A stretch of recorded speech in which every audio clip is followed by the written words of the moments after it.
So Andy and Rosie and Big Guy and Cat, you're going to sit there and listen to the story. I'm going to be reading a story for boys and girls. And I don't want you jumping around, Rosie. You're going to sit there. Hello, boys and girls. Welcome back to another story time with Yaya. It's lovely to see you again. Lately in my garden at night, there have been a lot of frogs croaking. Quack, quack, quack. It sounds like they're practicing for a frog choir. Have you heard any frogs in your garden? You don't have to be scared of frogs. They don't hurt you. So you just leave them in the garden and you can listen to them practicing for their choir.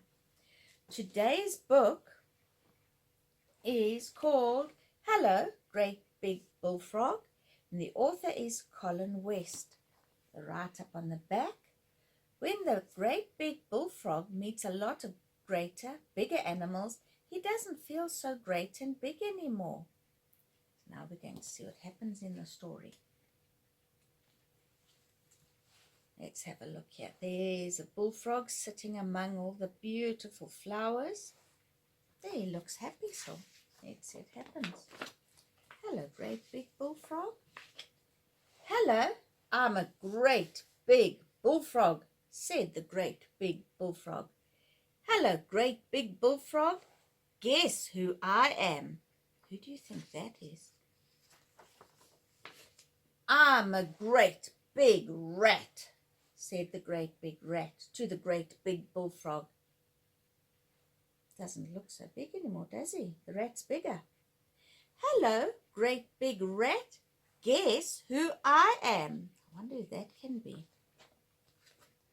I'm a great big warthog, said the great big warthog to the great big rat and the great big bullfrog.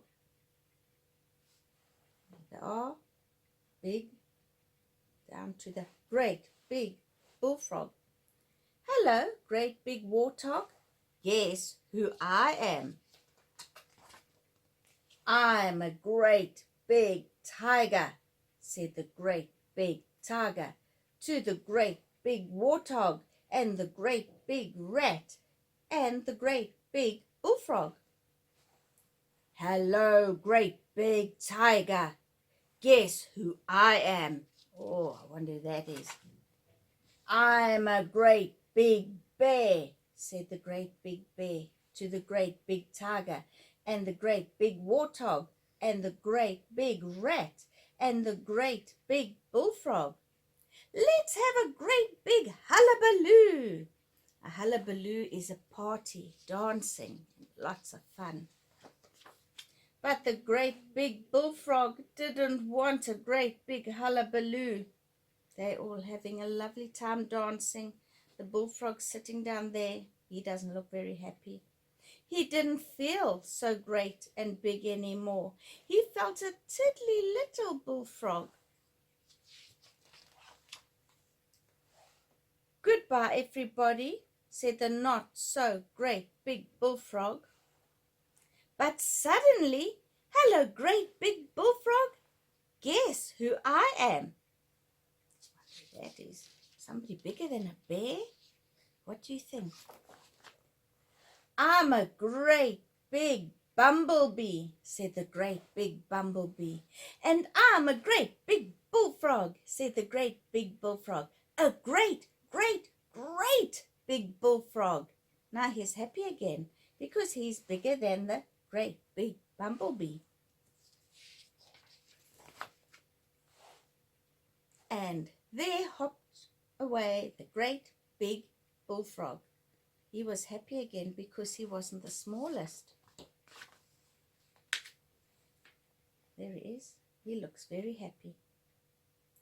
So who do you think was the biggest in our story? That's right. The bear was the biggest. And who was the smallest in the story? Do you think it was a frog? Who do you think was the smallest? Rosie, Andy, Big Guy? The great big bumblebee was the smallest.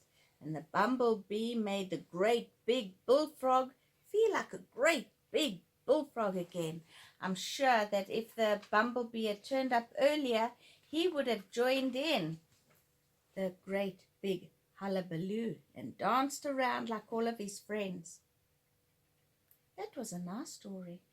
I want you to listen tonight if you hear any great big bullfrogs practicing for their choir.